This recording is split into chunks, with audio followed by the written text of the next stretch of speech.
Assalamualaikum warahmatullahi wabarakatuh. Selamat pagi, salam bahagia untuk kita semua. Selamat datang kembali di Chemistry Room bersama Bapak Zaki Dayatul Akbar. Pada kesempatan kali ini, kita akan membahas tentang materi kimia kelas 11 MIPA, yaitu materi hidrokarbon.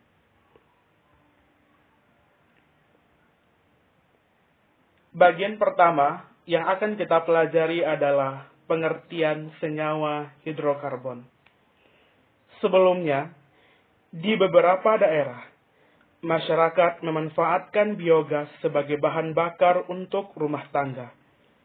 Biogas merupakan gas yang dihasilkan oleh aktivitas anaerobik atau fermentasi dari bahan-bahan organik, termasuk diantaranya kotoran manusia dan hewan, serta limbah domestik rumah tangga.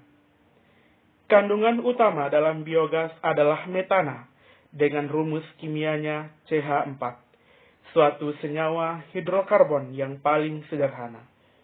Nah, apakah itu senyawa hidrokarbon?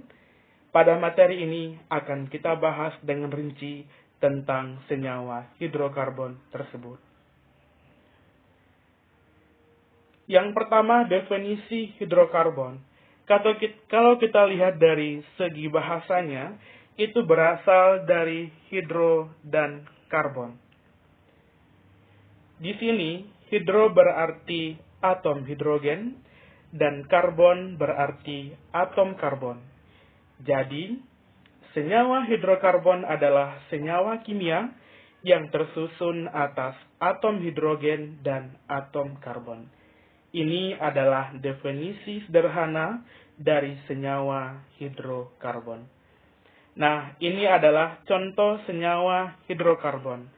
Ada metana, etana, etena, etuna, siklopropana, dan benzena, serta sangat banyak ribuan bahkan jutaan senyawa hidrokarbon yang lain, yaitu senyawa yang hanya terdiri atas atom C atau atom karbon dengan atom H atau hidrogen.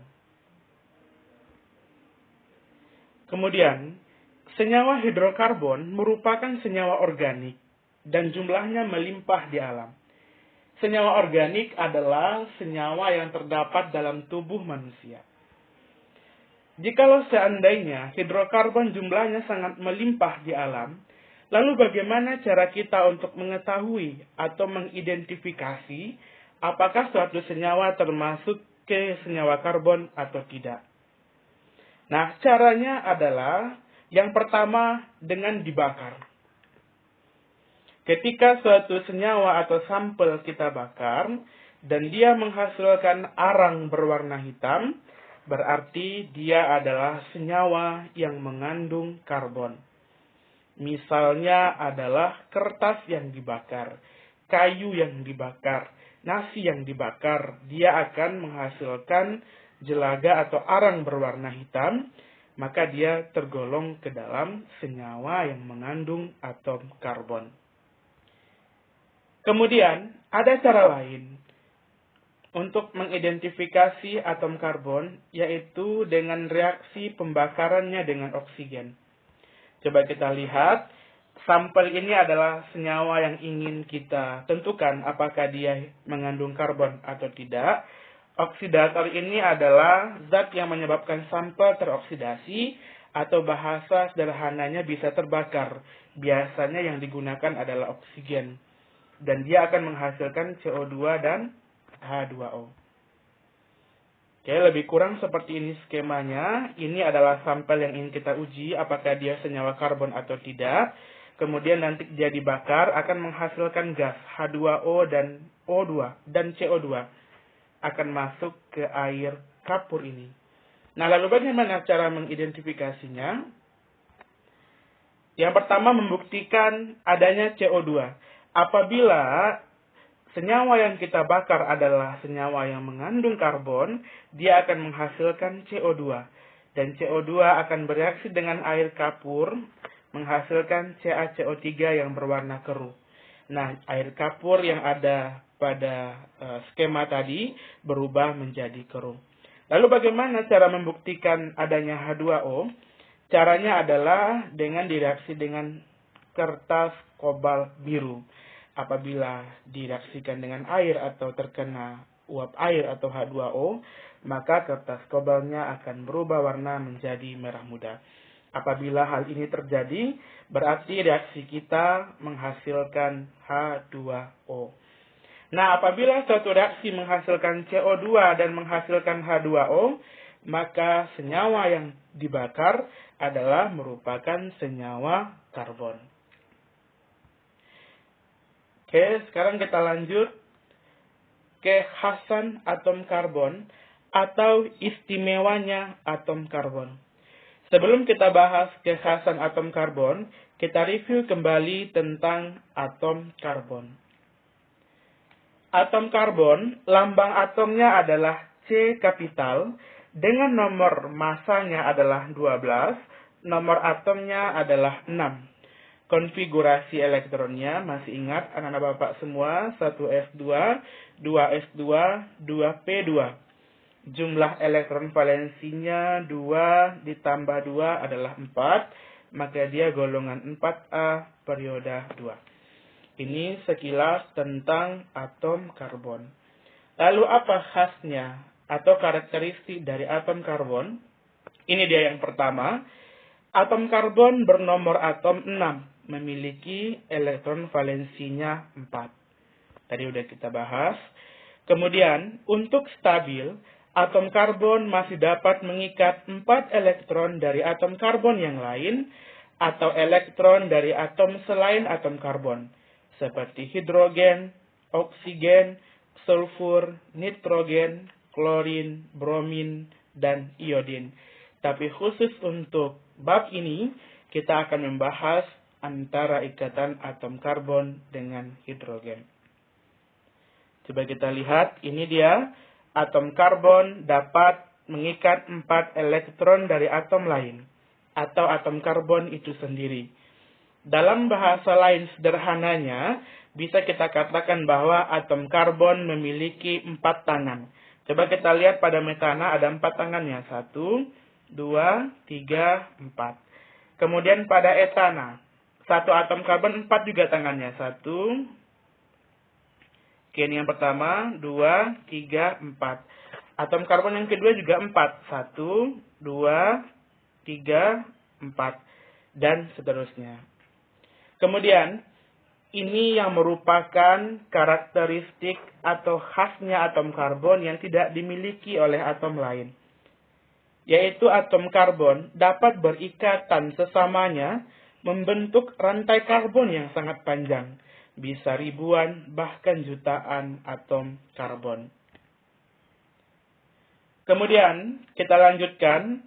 Ikatan yang terjadi pada atom karbon adalah ikatan kovalen, sehingga konfigurasi elektronnya seperti gas mulia. Kemudian, ikatan yang terbentuk antara atom karbon dapat berupa ikatan kovalen tunggal, kovalen rangkap 2, dan kovalen rangkap 3. Ini adalah contohnya. Ini adalah kovalen tunggal, kovalen rangkap 2, dan kovalen rangkap 3.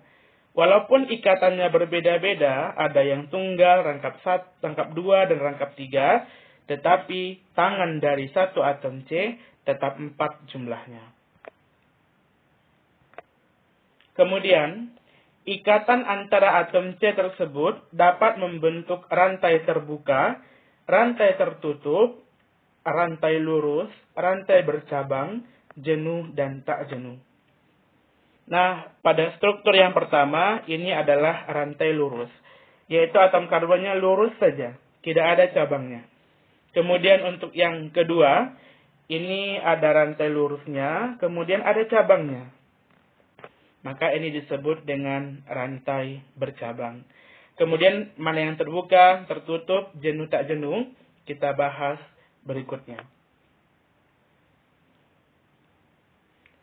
Kemudian, kita masuk ke jenis atom karbon berdasarkan jumlah atom karbon lain yang diikatnya. Yang pertama, ada atom karbon primer atau atom C primer, atom karbon yang mengikat satu atom karbon lainnya. Atom karbon C atau atom karbon sekunder atau atom C sekunder, atom karbon yang mengikat dua atom karbon lainnya. Atom C tersier adalah atom karbon yang mengikat tiga atom karbon lainnya. Atom karbon kuaterner adalah atom karbon yang mengikat 4 atom karbon lainnya.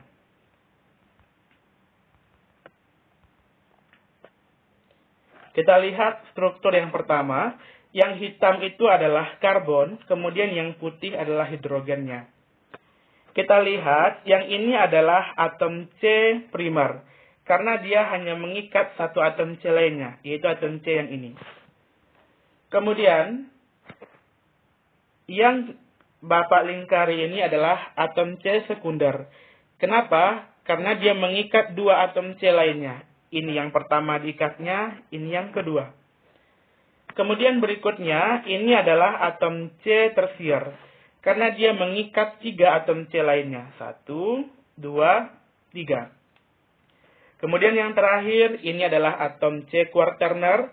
Karena dia mengikat 4 atom C lainnya. 1, 2, 3, 4.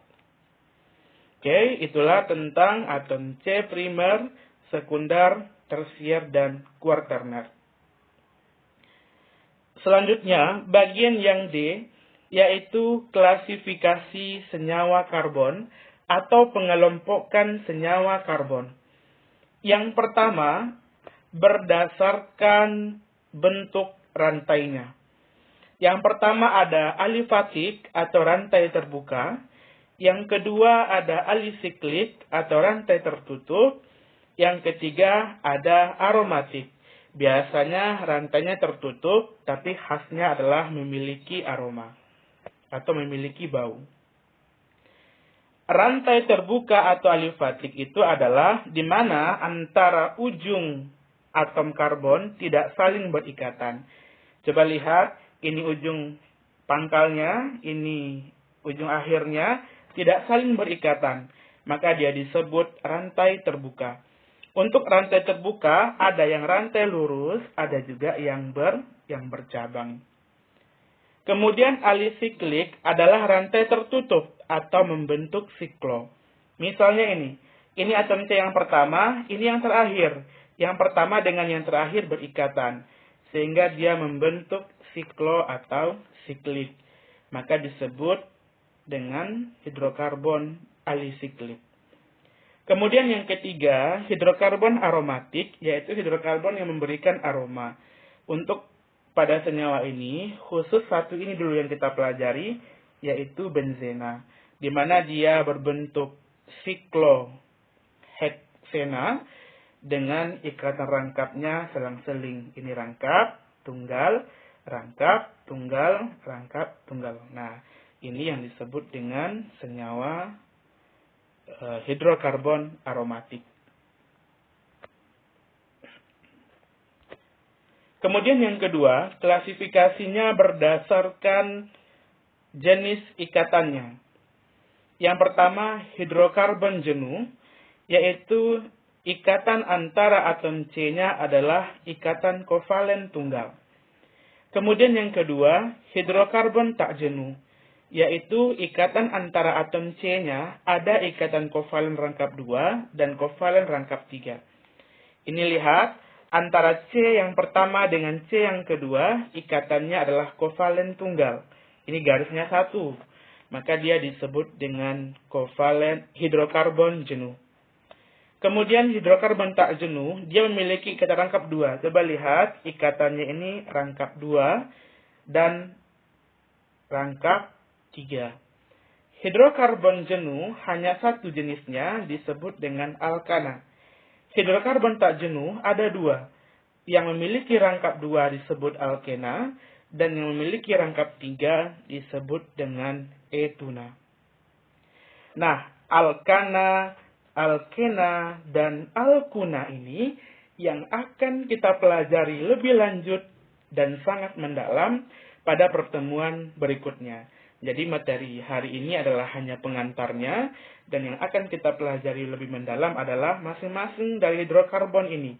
Yang pertama alkana, yang kedua alkena, dan yang ketiga atau terakhir adalah alkuna. Kemudian, ini Bapak berikan satu contoh soal tentang atom C primer, sekunder, tersier, dan kuarterner. Contoh soalnya, tentukanlah atom karbon primer, sekunder, tersier, dan kuarterner dari senyawa hidrokarbon berikut. Nah, ini adalah senyawa hidrokarbonnya. Sudah Bapak beri nomor dari 1 sampai 10. Penomorannya terserah kita saja untuk memudahkan yang mana yang primer, sekunder, dan tersier. Kita jawab yang primer. Yang primer berarti atom karbon yang mengikat satu atom karbon lainnya. Coba perhatikan atom karbon nomor 1. Berapa atom karbon yang diikatnya? Ya hanya satu, yaitu atom karbon nomor 2. Maka dia digolongkan ke atom karbon primer. Perhatikan atom karbon nomor 4. Berapa atom karbon yang diikatnya? Hanya satu, yaitu atom karbon nomor 3. Maka dia digolongkan ke atom karbon primer. Kemudian yang sekunder. Perhatikan atom karbon nomor 3. Berapa atom karbon yang diikatnya? Ada 2, yaitu atom karbon nomor 2 dan atom karbon nomor 4. Maka dia disebut atom karbon sekunder. Kemudian perhatikan atom karbon nomor 8. Ini atom karbon nomor 8. Berapa atom karbon yang diikatnya? Ada 3, yaitu yang nomor 6, nomor 9, nomor 10. Maka dia disebut atom karbon tersier. Kemudian yang terakhir, perhatikan atom karbon nomor 6. Berapa jumlah atom karbon lain yang diikatnya? Ada 4. 1, 2, 3, 4. Maka dia termasuk ke dalam atom karbon kuarterner. Nah, begitulah semuanya kita analisa satu persatu sehingga didapatkan jawaban. Yang primer adalah atom karbon nomor 1, 4, 5, 7, 9, 10. Yang sekunder hanya nomor 3, yang tersier nomor 2 dengan nomor 8, yang kuarterner adalah yang nomor 6. Kemudian, nah ini latihan soal. Silakan nanti Anda kerjakan di buku catatannya untuk melatih dan mengasah pemahaman Anda. Dan ini tugasnya dilengkapi dengan jumlah atom H. Tadi sudah kita pelajari bahwa atom C itu tangannya 4. Nah, kalau masih 1 atau 2, lengkapi. Yang sisanya berarti atom hidrogen. Misalkan atom C nomor 1, itu kan tangannya masih 1. Nah, berarti sisa 3 lagi. Dia kan 4, berarti sisa 3. Berarti yang 3 itu yang diikatnya adalah hidrogen. 1, 2, 3. Berarti ini hanya, ini hanya, ini hanya. Seterusnya dan dilengkapi. Misal lagi atom C10. Itu kan sudah 2 tangannya. Dia kan 4, berarti ada kurang 2 lagi. Berarti yang kurang itu adalah atom H. Nah, coba nanti Ananda pelajari dan Ananda lengkapi di rumah. Kalau ada bagian yang tidak paham, silakan tanyakan kepada Bapak melalui via WA boleh, Line boleh, telepon boleh, dan nanti komentar di kolom komentar YouTube Bapak juga boleh. Kemudian, terima kasih Ananda semua telah menyaksikan dan melihat video ini dengan baik. Bapak harap Ananda paham dan mengerti tentang apa yang Bapak jelaskan tadi, sehingga amanat dari pendidikan tetap bisa kita tunaikan, dan Ananda tetap bisa mendapatkan wawasan yang luas tentang kimia, meski proses pembelajarannya kita laksanakan secara online seperti ini. Terima kasih. Assalamualaikum warahmatullahi wabarakatuh. Selamat pagi, salam bahagia untuk kita semua.